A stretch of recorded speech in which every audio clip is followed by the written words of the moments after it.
Kate Brandrick and I'm Branch Secretary of ATL, the Association of Teachers and Lecturers. I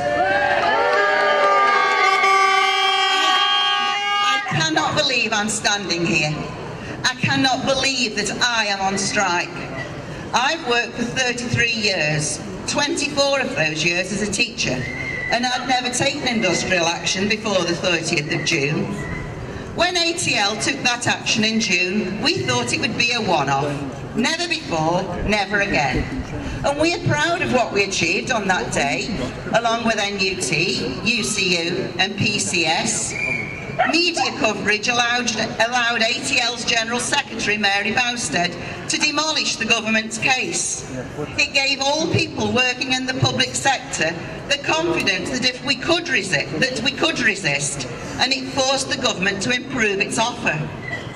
I am one of those older people for whom the new offer will benefit. I was angry before that after planning for my retirement in 6 years' time, I was suddenly going to have to work for yet another 6 years. By the way, because I've not taught for all of my work in life and had time off to raise my family, that pension actually amounts to just over £6,000. I don't consider that to be gold-plated, which so many people claim that public pensions are. The thought of teaching until age 66 scared me. Note I say teaching and not working. That's not because I don't consider teaching as work, because I'm not afraid to work beyond the age of 60. I will probably have to do another job to supplement my pension. I just know that if I worked full-time as a teacher, there'd be a very good chance I'd be off sick with stress.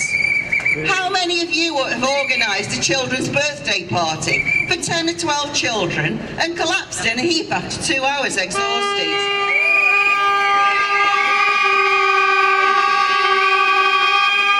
Teachers do that all day, every day, often with over 30 children, some of whom don't even want to be in school. I teach PE in some lessons. As a primary school teacher, I have no choice but to teach it. I also suffer now from dodgy knees. I can no longer demonstrate a cartwheel or a forward roll like I used to. Heaven knows how I'd manage it in another 12 years' time. Younger teachers often say to me they can't see themselves working as long as I have. And to be fair, if I had taught for all of my life, excuse me, I've got to turn over, sorry. With all of the pressures that teachers are under today, I couldn't see myself still teaching now.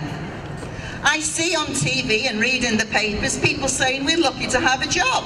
We're not saying we're not lucky. Most teachers love their work and give it their all. I say to all of you who are jealous of us, go and train to be a teacher. Unfortunately, statistics show that newly qualified teachers stay on average in the profession now for only 5 years, so there'll be plenty of jobs. Many people find once they've gone into teaching that it's not what they thought it would be. Teachers today do a very different job under far greater pressure than the teachers who taught me and most of you when we were at school. But I'm not here to talk about the pressures of teaching. I've referred to that because, although the new offer on the table may help me as an older part-time teacher, as a union branch secretary as well, I have to support my younger members and not simply think of myself. That's what unions are all about.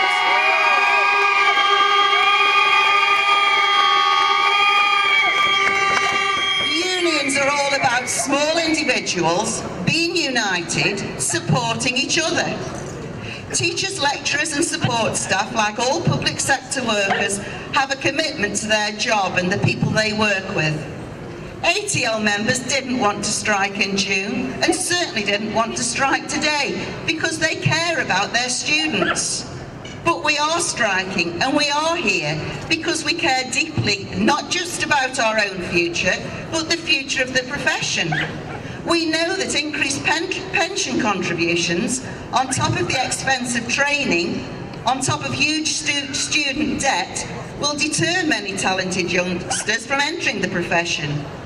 We know that experienced staff will reject moving on to leadership if steeply tiered contributions come in. And sad to say, We are here and we are striking because we've discovered that governments respond more to force than to reason. No one ever thought of ATL as gung-ho militants, and we never shall be. But we've tried signing petitions, writing to MPs, lobbying MPs.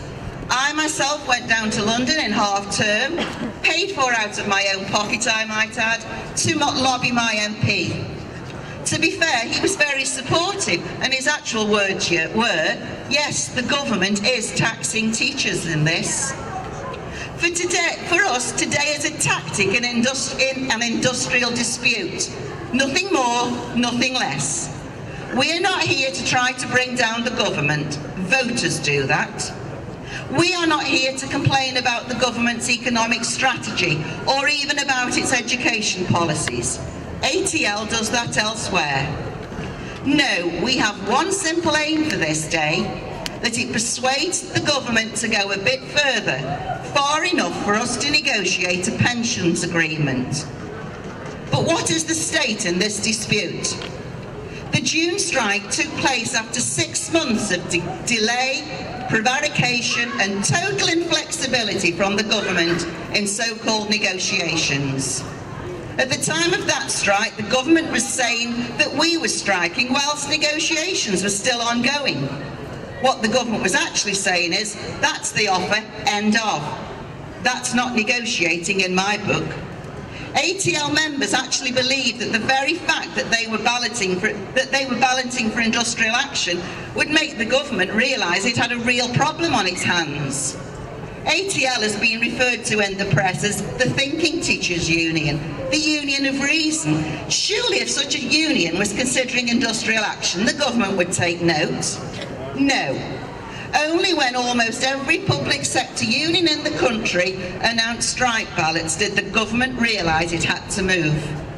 In the last few weeks, we've had the start at last of real negotiations on the teachers' scheme. Now, ATL members are reasonable people and deny their government to be reasonable.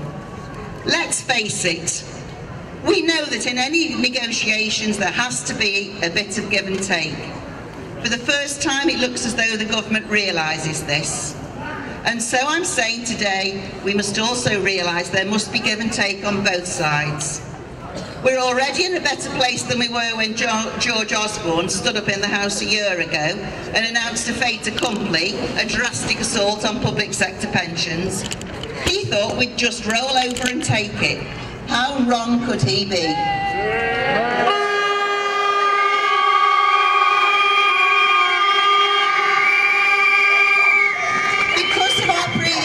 We've won protection for everyone approaching the end of their careers. We've won some improved terms for the value of the pension. We've won better protection for the low paid, though scandalously not part-time low paid. But ATL cannot settle an agreement until our major objections are dealt with. We must have movement from the government on its absurd plans to make teachers work to 68 or maybe longer. We want decent pensions for all, so we need the government to drop its proposal to exclude independent school teachers from the scheme entirely. And the government has got to justify in a way they have not done up until now the need for higher contributions, or it has to reduce that demand, or both. The teachers' pension scheme works differently from many other pension schemes. Money paid in is not invested, as in many private pension schemes, but goes directly out to retired teachers. For many years, the surplus went back to the Treasury, and for many years it was in surplus. Teachers didn't shout then because the money they were paying into their pension was actually helping to run the country. They thought that this money would actually be available in the future when the scheme was not in surplus. The government in 2007 recognised there would be a problem in the future sustaining the teachers' pension scheme as it was, as people were living longer.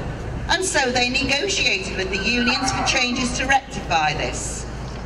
This was accepted, but the present government is saying it's not affordable, but it won't give us the figures. If it looks like a pensions tax and sounds like a pensions tax, then it's no wonder that our members conclude that that's exactly what it is. Don't forget, when you hear about how the taxpayer is carrying the cost, that public sector workers pay their taxes too.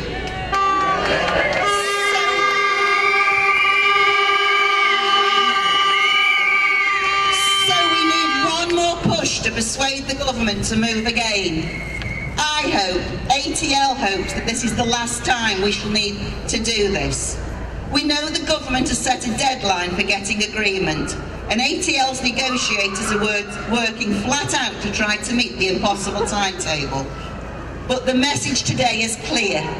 Teachers and lecturers, along with the millions of other public sector workers, will not lie down on this one. We want our union to be reasonable, but most of all, we need some reasonableness from the government. And a last word to the public today.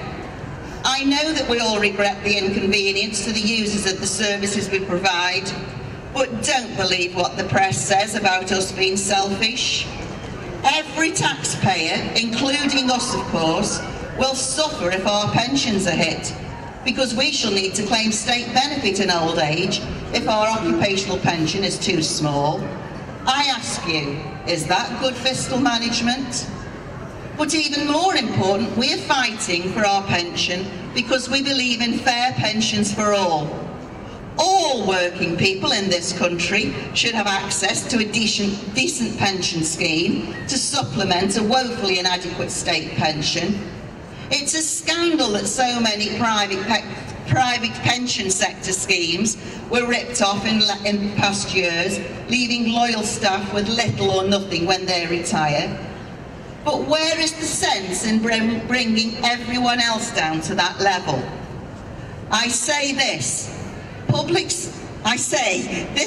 sector pensions dispute must be just round one in a campaign for pensions justice for all. Thank you.